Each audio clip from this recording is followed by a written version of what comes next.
And I'm delighted to say we're joined in the studio by two boys from either side of the Trent, Nottingham Forest's Robert Earnshaw and Notts County's Michael Johnson. And it's at Meadow Lane where we start tonight after Paul Ince was sacked after just 5 months in charge.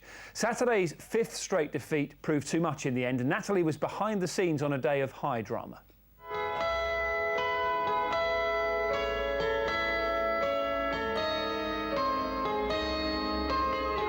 The morning of the match in the dressing room on Paul Ince's last day.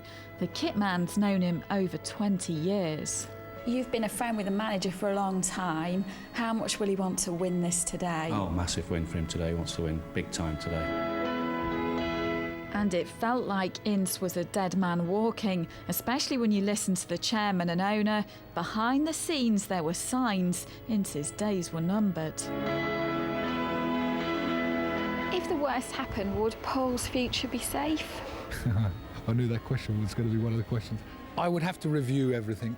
The fans were urging a review even before the game. Paul Ince has had a good crack at it, and I think really he's just took the knots out of Notts County. If they don't win today, I'm afraid he'll let it go. We're season ticket holders, and if we don't win today, I'm seriously not going to buy one next season. Don't think he's right, man. A great player. Yeah. Doesn't he deserve a chance? No. Because of Paul's playing career, people say that games like this will define his management career. What do you think? Well, the thing is, you live and die by your results, really. You know what I mean? We're under no illusion. We came in and we've only really managed to accumulate loan players. We haven't really signed anyone. So really, the team that we have is currently the team we inherited. Slipping down to League Two, though, would be too costly. Probably cost us £1 million going down. It would cost you £1 million? Yeah, we've done the figures this week because it's been a soul-searching week. So financially, this is a game that Notts can't afford to lose. And these guys want to have nerves of steel today. Here's Ref.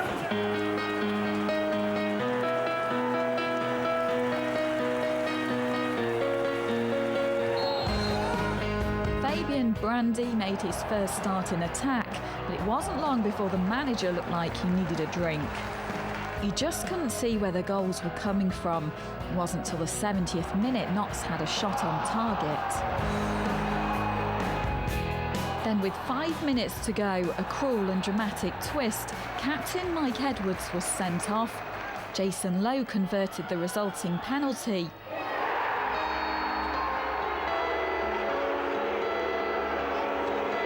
Oldham hadn't won a game in 2 months, so when Ruben Reid made it 2-0, it became clear this was the end for Ince.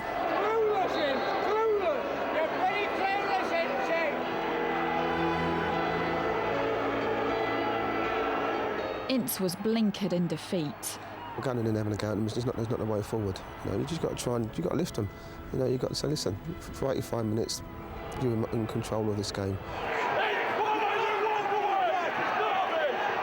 So tonight, Notts County are once again looking for a new manager.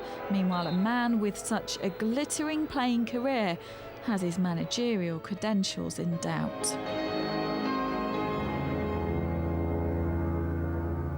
You can see and hear more of the key figures at Meadow Lane after the dramatic events on Saturday on our Facebook site. Gents, plenty to talk about. Michael, the stats really make harsh reading. None of County's last 5 managers have lasted 6 months at the club. Yes, Paul Ince wasn't doing particularly well in terms of results, but it seems there's little patience with anybody at that club. No, I mean, the club's crying out for stability. We all know what's happened over the last couple of seasons. And obviously the chairman and the directors thought that Paul was the correct man. I've got utmost respect for him. I think he came there, you know, he never signed any players. We had a good cup run, but obviously the powers that be thought he wasn't the right man to take the club forward, so they've made the necessary adjustments. You have been caretaker boss there before. Yeah. Let's get it all out. Do you want to be the permanent boss? At the minute, obviously, Carl Eggs is in charge and I'm thoroughly behind him. If, obviously, that didn't work out, and for whatever reason the chairman came and asked me and said, look, would you be interested in taking the position, then obviously I'd definitely be interested in that role, yeah. You were sitting right behind the dugout on the weekend. Alex Ray said in our piece there that Paul Ince hasn't had the money to spend. It's not his own team. It's all been it's been loan signings. Do you think that is the problem, or is it a bit more than that? Obviously, there's more to it, but that is definitely a major part. You know, the loan signings come in, but then they always go back to their own club. And we've had some bad injuries. You know, some key players. The big centre-half, Christian Pearce, is a big miss. Kevin McDonald, Alan Judge, I could go on. These are players what would have been playing week in, week out. And he's not had them at his disposal. So it's been quite hard for the gaffer. And what he wanted to do was obviously see it out and readdress in the summer, but that's not to be. Rob, obviously some Forest fans won't be too unhappy with what's going on at County, but what's the view from the other side of the Trent? Because the club's in a miserable state at the moment. Well, like John has said, it's stability.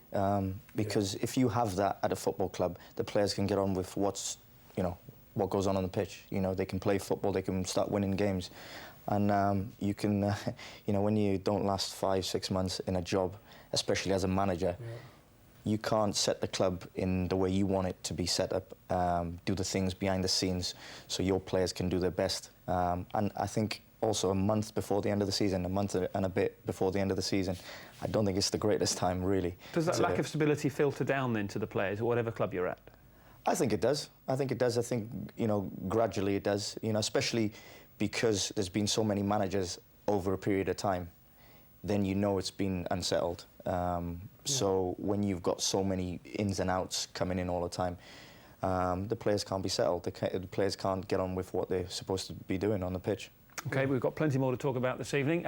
Loads to come for you.